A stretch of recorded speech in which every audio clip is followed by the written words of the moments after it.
Gandeng atuh sia teh.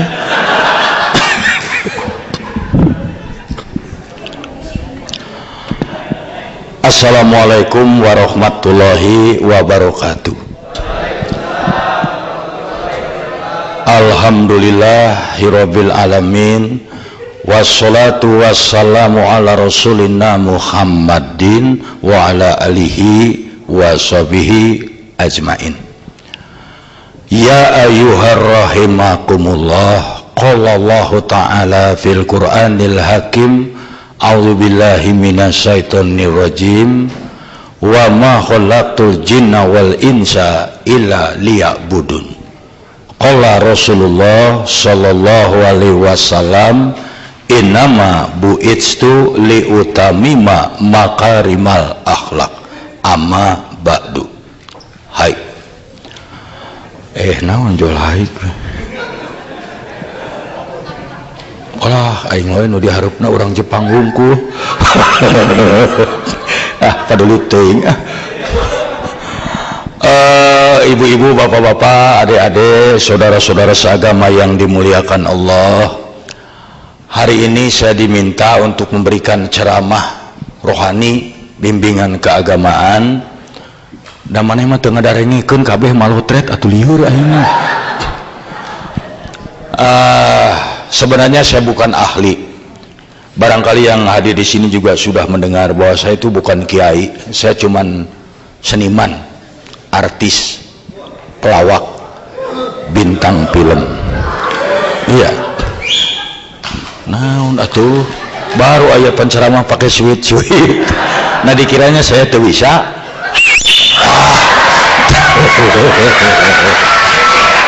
Nah, baiklah. Di dalam kesempatan kali ini saya ingin membawa kepada yang hadir sebuah kisah yang pernah terjadi di masa pemerintahan Khalifah Sayyidina Umar bin Khattab, yaitu kisah seorang panglima Islam, Jenderal Khalid bin Walid. Jenderal Khalid bin Walid seorang jenderal yang ditakuti lawan dan dicintai kawan. Namanya harum kemana-mana. Kalau beliau datang ke suatu tempat disambut dengan meriah. Hidup Khalid bin Walid, hidup Khalid bin Walid, kira-kira begitu. Once time, satu waktu, maaf pakai bahasa Inggris, aduh, maklum pendidikan Amerika. Satu waktu Jenderal Khalid sedang berada di garis depan medan peperangan. Tiba-tiba secara mendadak datang sebuah surat perintah dari Panglima tertinggi Sayyidina Umar bin Khattab. Isinya singkat. Dengan ini saya nyatakan Jenderal Khalid bin Walid dipecat. Segera menghadap. Menerima surat pemecatan itu Jenderal Khalid sampai tidak bisa tidur. Masalahnya bukan apa-apa, karena merasa tidak bersalah. Nah, adik-adik yang kerja di sini juga dipecat tidak pugu-pugu, yakin tidak bisa tidur. Nah, tapi karena beliau mah prajurit yang baik, taat pada atasan, turut perintah. Serahkan jabatan sama pengganti, langsung menghadap Umar bin Khattab. Assalamualaikum ya Amirul Mukminin. Waalaikumsalam. Please sit down. Silakan duduk. Langsung saja to the point. Saya menerima surat pemecatan. Apa benar saya dipecat? Umar bin Khattab menjawab, iya. Kalau soal dipecat, itu hak Anda. Anda atasan, saya bawahan. Tapi boleh saya tahu apa kesalahan saya sampai dipecat? Umar bin Khattab menjawab, Anda tidak punya kesalahan. Tapi dipecat. Apa kurang baik saya jadi jenderal? Umar bin Khattab menjawab, di zaman ini Anda jenderal yang terbaik. Tapi dipecat? Iya. Kalau begitu jangan bikin saya penasaran. Boleh saya tanya, apa alasan Anda memecat saya? Dengan santai Umar bin Khattab menjelaskan, ya Khalid, Anda itu jenderal yang baik, panglima yang baik. Setiap hari saya dengar masyarakat, rakyat, prajurit selalu memuji-muji Anda. Tidak ada yang menjelekkan. Catat Khalid, Anda manusia biasa. Terlalu banyak orang yang memuji, bukan mustahil dalam hatimu akan timbul rasa sombong. Sedangkan dalam ajaran Islam, innahu la yuhibbul mustakbirin. Allah tidak menyukai orang yang sombong. Seberat debu rasa sombong dalam hati, neraka jahanam yang menunggu. Karena itu maafkan aku, wahai saudaraku, untuk menjaga agar kau jangan terjerumus ke neraka jahanam. Apa boleh buat saya pecat Anda? Supaya Anda tahu, jangankan di hadapan Allah, baru di depan Umar masih belum bisa apa-apa. Mendengar jawaban yang demikian, Jenderal Khalid berdiri memeluk Umar bin Khattab sambil menangis dan berkata, terima kasih ya Umar, engkau saudaraku. Allahu Akbar. Itu jiwa Islam. Di zaman sekarang belum tentu ada 1 dari 1000 jenderal yang begitu. Sekarang mau disuruh berhenti dan yang paling hebat setelah dipecat, apa beliau punung? Itu punung bahasa Indonesia naonnya? Apa beliau memunung? Tidak. Beliau balik lagi ke medan perang, bertempur lagi, dengan catatan perangnya bukan sebagai jenderal, bukan sebagai panglima, tapi sebagai prajurit biasa. Bayangkan bekas jenderal perang di bawah komando sersan. Tapi waktu ada yang bertanya, ya Khalid, apa-apaan? Anda sudah dipecat, masih mau perang sebagai prajurit lagi? Apa jawabannya? Saya perang bukan karena pangkat, jabatan, saya perang bukan karena khalifah, saya perang semata-mata karena Allah, mencari keridhaan Allah. Indah ini kisah. Nah adik-adik, coba kita ambil inti dari sikap Jenderal Khalid. Anda bekerja di Jepang sebagai ini, sebagai itu, bersekolah di Jepang, menuntut ilmu di sini, sehingga hanya satu, mencari keridhaan Allah. Wa ma khalaqtul jinna wal insa illa liya'budun. Mencari keridhaan Allah hanya satu, laksanakan perintah Allah, jauhi yang dilarangnya. Ya. Banyak zaman sekarang orang yang kecewa karena tujuannya bukan karena Allah, tapi karena sesuatu. Anda pergi ke Jepang dengan satu itikat, saya cari Jepang, cari duit, pulang dari sana ke Indonesia, punya rumah, punya mobil. Belum tentu. Saya datang ke Jepang, sulit cari kerja, di sana kita cari kerja, di sini gajinya gede segala. Begitu berhadapan di sini, penghasilan tidak seperti yang diharapkan, capeknya melebihi, Anda akan kecewa. Karena apa? Salah tujuan. Seorang mahasiswa, dia kuliah, karena apa? Ingin jadi sarjana. Setelah jadi sarjana, punya jabatan, punya kedudukan, rumah mewah, mobil indah, itu. Begitu lulus jadi sarjana, cari kerja pun sulit. Akhirnya apa? Dia kecewa karena salah tujuan. Coba kalau tujuannya karena Allah. Seorang mahasiswa, dia kuliah, ya Allah, begitu mau pergi, saya pergi ke kampus menuntut ilmu karena diperintahkan olehmu. Thalabul ilmi faridatun ala kulli muslim. Mencari ilmu wajib hukumnya bagi setiap muslim. Go, pergi kuliah. Mau jadi sarjana mau tidak itu urusan nanti. Apa yang harus jadi sarjana itu sukses hidupnya hanya sarjana? Belum tentu. Lihat macan, lihat harimau, apa pendidikannya? SD juga tidak tamat, tapi dokter dihakan. Sob, saya berani ngadu harimau jeung insinyur, saya pegang maung. Nah di sini mungkin juga Anda itu bekerja, mati saya ke Jepang, ternyata di sini kekecewaan yang didapat. Biarin aja, yang penting sekarang saya ke sini mencari keridhaan Allah. Cari keridhaan Allah. Satu. Tapi mencari keridhaan Allah tuh ya tidak gampang. Karena apa? Kadang-kadang we must choice one between two. Kita harus pilih satu di antara dua. Mana yang harus dipilih? Keridhaan Allah atau keridhaan bos? Keridhaan Allah atau keridhaan pacar? Keridhaan Allah atau keridhaan anak? Itu bukan main. Saya ambil contoh. Kalau Anda menjalankan ini karena Allah akan lebih aman. Anda misalnya rajin bekerja karena apa? Bos keras, galak, disiplinnya kuat. Anda akan bekerja rajin sementara bos ada. Si bos ada rajin. Begitu, kemana si bos? Lagi bekerja, santai. Karena apa? Takutnya sama bos. Tapi kalau takut karena Allah, Anda dikerja di ruangan sendirian, tidak ada siapa-siapa, pengawas, kawan, bos tidak ada, kerja aja sendiri. Karena apa? Saya rajin bekerja karena Allah. Yuk. Dipecat pun kalau Allah ridho, mau apa? Oh, Kang Ibi ngomong mah gampang. Tidak, yang ngatur rezeki Allah. Bos juga kalau dipecat sama Allah, mau apa? Iya. Orang ngomong, itu ngomong mah gampang. Tidak. Saya Kang Ibing tidak punya kantor. Pelawak, di mana sekarang pelawak kantornya? Tidak ada. Kalau dihitung di atas kertas, ada yang manggil ngelawak, anak saya bisa makan. Kalau tidak ada yang manggil, anak saya barangkali sulit makan. Teori, prakteknya, Masya Allah, tidak punya kantor, villa ge boga, mobil alus, penghasilan tuh eleh kudu di Jepang. Naon aing jika Jepang di Indonesia gaing beunghar. Ini kepo deui. bukan masalahnya apa-apa. Saya lihat tuh ada yang wanita lihatnya di bengong nih. Saya juga ngerti, dalam hatinya ngomong, itu si Ibing di kaset di televisi mah belon, asli nama ganteng. Benar tak? Tidak usah ditepukin. Saya bukan burung merpati. Pas japati aing pun jeung liur kamera aing mah yeuh. Ini rabeng kieu. Nah, ini. Tapi yang paling sulit itu bentroknya. Sekarang diridhoi oleh bos, tidak diridhoi oleh Allah, diridhoi oleh Allah, tidak diridhoi oleh bos. Mau apa?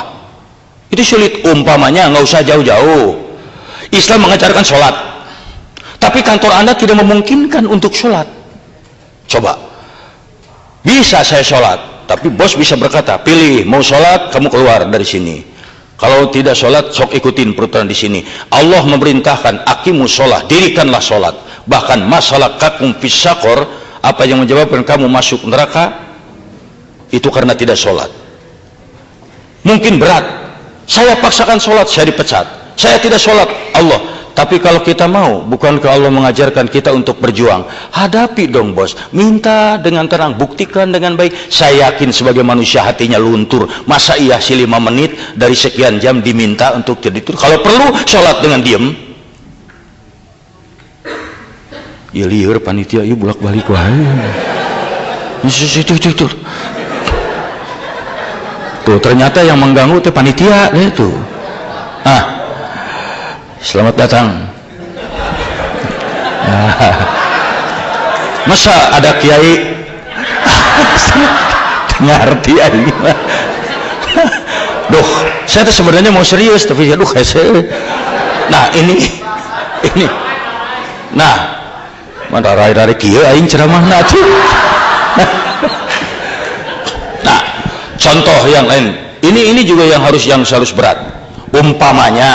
Umpamanya di sini seorang bapak misalnya atau seorang ibu, itu Islam memerintahkan salah satunya umpamanya, ya ayuhannas kulu mimma fil ardi halalan thayyiba wala tatabi'u khutuwati syaiton innahu lakum aduwwum mubin. Hei manusia, hei orang-orang, makanlah makanan yang halal di muka bumi ini, jangan ikuti langkah-langkah setan. Kita diwajibkan mencari yang halal, tapi satu waktu godaan, bukan main. Umpamanya Anda punya adik, punya orang tua di tanah air, minta duit untuk dibelikan apa kek, Anda lagi tidak punya duit. Satu waktu bekerja di kantor, ada kesempatan mencari duit tapi tidak halal, ambil aja maling lah, di mana mana mau maya wae. Di situ terjadi perang. Mana yang harus diturut? Ambil barang ini, aman, tidak ada yang tahu. Adik atau anak di Indonesia bisa punya motor, bisa punya mobil, tapi Allah tidak akan ikhlas, tidak akan ridho. Sekarang tolak ini, Allah ridho, tapi anak tidak jadi beli motor. Itu perang yang berat. Tapi kan dalam Islam diingatkan, itu Nabi Ibrahim alaihissalam mendapat perintah dari Allah sembelih putranya Ismail. Itu berat, diturut perintah, anak jadi korban, Allah ridho. Tolak perintah ini, anak selamat, Allah tidak ridho. Tapi beliau Nabi Ibrahim alaihissalam lebih memilih, oke, keriduan Allah kalau perlu anak jadi korban. Tapi kan kita tahu way outnya, diberikan jalan, dikasih sembelihan lain sehingga selamat anak dan tetap taat. Kenapa kita tidak ingat ke sana? Tolak. Takut sama rezeki, nggak usah takut, Allah yang ngatur. Kenapa? Biar bos kita bagaimana kayaknya, dia juga di bawah Allah. Kalau Allah mencabut, mau apa? Sekarang kaya, besok bangkrut, mau apa? Nah ini kan yang tidak gampang, Nah, hadirin sekalian, adik-adik, ada benteng yang paling kuat di dalam kehidupan sehari-hari untuk supaya kita tidak terjerumus, yaitu pandai-pandai saja bersyukur, tasakur binikmah, waskuruli walat takfurun. Bersyukurlah, jangan mengingkari nikmat yang diberikan. Orang yang bersyukur hidupnya tidak pernah takut. Orang yang bersyukur hidupnya tetap optimis. Kalau orang yang tidak bersyukur, dia lihat air minum setengah gelas, dia akan ngomong, air saya tinggal setengah gelas. Tapi orang bersyukur akan berkata, alhamdulillah masih ada air saya setengah gelas. Don't be afraid, jangan takut. Kenapa harus takut? Jangan, salah satunya untuk bersyukur, jangan membanding-banding lihat ke atas terus. Dalam Islam itu tidak benar melihatnya ke atas. Orang lain di Jepang 1 tahun sudah punya ini, saya udah 5 tahun belum punya apa-apa. Jangan lihat ke sana, lihat ke bawah. Berapa banyak orang yang ingin ke Jepang. Anda nggak percaya, buka lamaran untuk kerja di Jepang, untuk misalnya ijazah SMA, kalau nggak sarjana juga seabrek-abrek daftar. Siapa sih yang nggak mau ke luar negeri, apalagi di kita masih luar negeri minded. Iya, sudah rasanya lebih hebat. Anda berpikir Anda sudah di Jepang, kenapa Anda nggak bersyukur? Saya yang ke Jepang sulit. Saya ke Jepang karena orang pinter. Kan baik. Kumaha aing tah. Sulit. Anda harus bersyukur. Aduh, saya capek kerja. Nggak apa-apa. Berapa banyak orang yang ingin ke Jepang? Kalau dibuka lamaran ribuan, Anda sudah di Jepang, kenapa nggak bersyukur? Salah satu bersyukur, gunakan setiap kenikmatan untuk ibadah ke Allah. Ya Allah, saya ini di Jepang, belum tentu semua orang bisa ke sini. Ya sudah, Anda tinggal bekerja dengan baik kok. Bukan karena bos, bukan karena apa-apa, karena Allah. Yang baik aja kerja. Udah, itu pun akan ditolong. Satu, tuh. Kalau membanding-banding, terutama kalau membanding-banding aja itu nggak akan selesai. Orang lain mah rumahnya gede, saya mah kecil. Lihat berapa banyak yang belum punya rumah. Orang lain mobilnya bagus, saya mah tidak. Lihat berapa banyak yang nggak punya mobil. Khusus buat wanita. Kenapa saya khususkan? Pengaruh wanita sangat besar. Menurut ajaran Islam, zuyyina linnasi hubbus syahawati minnan nisa. Dijadikan laki-laki itu cenderung cinta dan syahwat pada wanita. Sok lihat. Makanya adik-adik kalau suami melihat yang cantik jangan ngambek, malah harus bersyukur. Alhamdulillah ya Allah, suami saya masih normal. Daripada nanti suami melirik terus pantat kambing, bahaya kan? Boleh melirik yang cantik, boleh sekali, itu dari Allah. 2-3 kali jangan dari setan. Sekali melihat, aduh cantik, Allahu Akbar, udah. Itu yang kedua jangan. Di mana rumahnya? Itu jangan. Orang yang mau bersyukur mah tenang-tenang saja, karena Allah tuh yang mengatur. Kalau Anda ingin bersyukur, nanti pulang dari sini lihat wajah sendiri di cermin, akan timbul rasa syukur. Allahu Akbar, alhamdulillah, indah sekali wajah saya ya Allah. Coba lihat ini, mata disimpan dua-duanya di sini, pas sekali. Anda mau digaji 1 juta yen 1 jam, tapi mata ditelunyuk. Memang kalau ngintip yang mandi tenang, terbang kunci itu. Tapi makan sama repot siapa? Dah saya mah nggak mau. Kang Ibing 5 juta yen 10 menit. Waduh, 5 juta yen 10 menit. Tapi lubang hidung menghadap ke atas, dah repot. Kalau musim hujan gimana? Mana tuh? Kesana kesini mesti pakai genteng. Wah repot. Tuh, saya mah lebih senang begini. Nah makanya Allah yang mau mengatur. Jangan takut. Gunakan aja setiap kenikmatan untuk ibadah kepada Allah. Karena apa? Kalau tidak digunakan, ina cilaka. Ada perintah umpamanya dalam ajaran Islam. Ini saya bukan apa-apa. Ini berkaitan dengan musibah ya. Karena yang namanya musibah itu biar di Indonesia, biar di Jepang, biar di Kutub Utara bisa aja kena pada tiap orang. Musibah itu banyak. Dari mulai misalnya kecopetan, kemalingan, kebakaran, dirampok, sakit gigi, itu semua musibah, semuanya tabrakan musibah. Dan yang nanya musibah, kalau dia hinggap pada seseorang, dia tidak pernah pilih-pilih. Dari mulai karyawan sampai direktur bisa kena musibah. Dari yang buta huruf sampai sarjana kena musibah. Tidak ada orang yang bebas dari musibah karena ustadz atau sarjana, tidak ada. Silahkan tanya, Pak, Bapak pernah batuk? Oh tidak pernah. Kenapa? Apa dokter Anda? Saya tidak bisa. Saya bodoh. Bapak pernah sakit mata? Oh tidak pernah. Kapan direktur? Nggak bisa. Nah, dan orang yang musibah tuh ya yakin bangsa manapun di dunia tidak ada orang yang mengharapkan atau kedatangan musibah. Betul nggak? Sok, biarin orang Jepang tanyain, apa mereka ada yang bangun berdoa tengah malam? Ya, saya ingin segera dapat musibah. Baik adik-adik perempuan atau laki-laki berdoa tengah malam, Gusti, saya hayang gerak burut.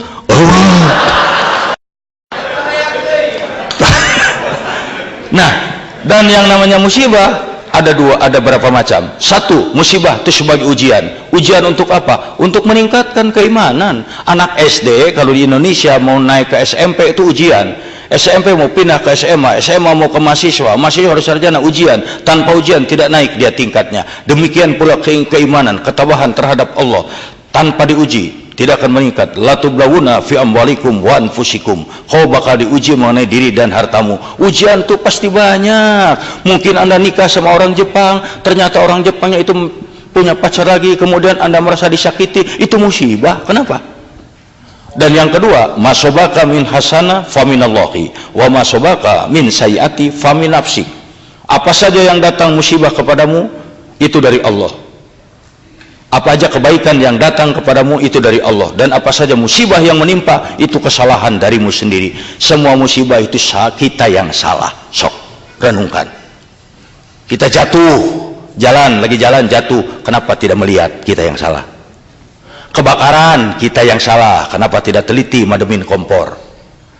Kecopetan, salah kita, kenapa tidak nyimpen duitnya di mulut? Ini di mulut sulit nyepetnya. Tuh, salah kita salah. Tapi mungkin satu waktu kita punya kesalahan, kita punya musibah, dan setelah dipikir bukan kita yang salah. Umpamanya apa aja kesalahannya, Anda sudah begini, sudah baik, ternyata dapat juga musibah. Itu ujian. Itu ujian. Dan yang kedua itu kesalahan kamu sendiri. Ini dia. Karena musibah adalah kesalahan dari kita. Tabrakan, salah kita, kenapa tidak nyetir yang benar? Salah kita. Kebakaran, kenapa tidak teliti? Nah, ini yang namanya musibah itu. Mungkin juga yang lainnya karena musibah kita tidak taat menjalankan perintah agama. Contoh, ini buat di Jepang juga sama. Ada perintah, ya ayyuhalladzina amanu anfiqu min thayyibati makasabtum. Hei orang-orang yang beriman, infakkan sebagian rezeki hasil usaha di jalan yang halal. Penghasilan kita, gaji kantor, hasil dagang, hasil tani, hasil mengajar, bukan untuk kita semua. Di dalamnya ada hak untuk dinafkahkan di jalan Allah. Tolong orang susah, tolong orang butuh, keluarkan, kalau tidak dicabut oleh musibah. Ada teman yang datang, tolong kita pinjam duit, kita lagi nggak bisa duit, padahal ada duit, tapi karena pelit kita ngomong, oh kita juga lagi kosong, bisa dibohongin, bisa, tapi Allah tidak bisa dibohongin. Ada yang sumbangan masjid minta, ada ini tidak dikeluarkan.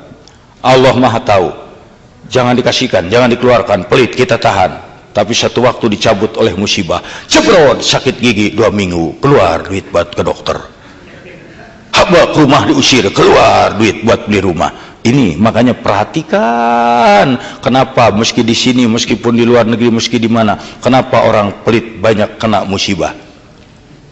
Kecopetan, kemalingan, ditipu orang, ini sakit ini. Entar kalau sudah musibah ngantri baru dia ngomong, ya Allah, kenapa musibah tidak pernah berhenti? Apa dosa saya? Apa? Sudah jelas pelit.